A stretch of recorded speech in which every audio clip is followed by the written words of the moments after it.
దేవుడు నమ్మదగినవాడు. ఇట్లా ఈ మాట చాలా చోట్ల ఉంటుంది, దేవుడు నమ్మదగినవాడు అని. కానీ కొన్నిసార్లు ఆయన తన నమ్మకాన్ని కోల్పోయాడేమో. నన్ను విరోధులకు అప్పజెప్పాడు, నన్ను శత్రువులకు అప్పచెప్పేశాడు, నన్ను సమస్యలకు అప్పచెప్పేశాడు. ఆయన మాటలు నాకు ఇచ్చిన వాగ్దానాల విషయంలో నమ్మకంగా ఉండలేకపోయాడేమో అనిపిస్తుంది మనసుకి.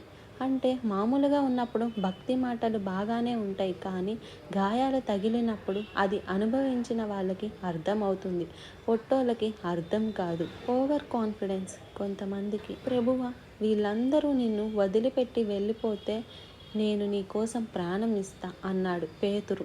వాళ్ళందరినీ పక్కన పెట్టి పేతురికి వెళ్ళి చూసి చెప్పాడు, అవునా, ప్రాణం ఇచ్చే నువ్వే కొన్ని గంటల్లోనే ఆ యేసు ఎవరో నాకు తెలియదని 3 సార్లు పచ్చి అబద్ధం ఆడతావు అని చెప్పాడు.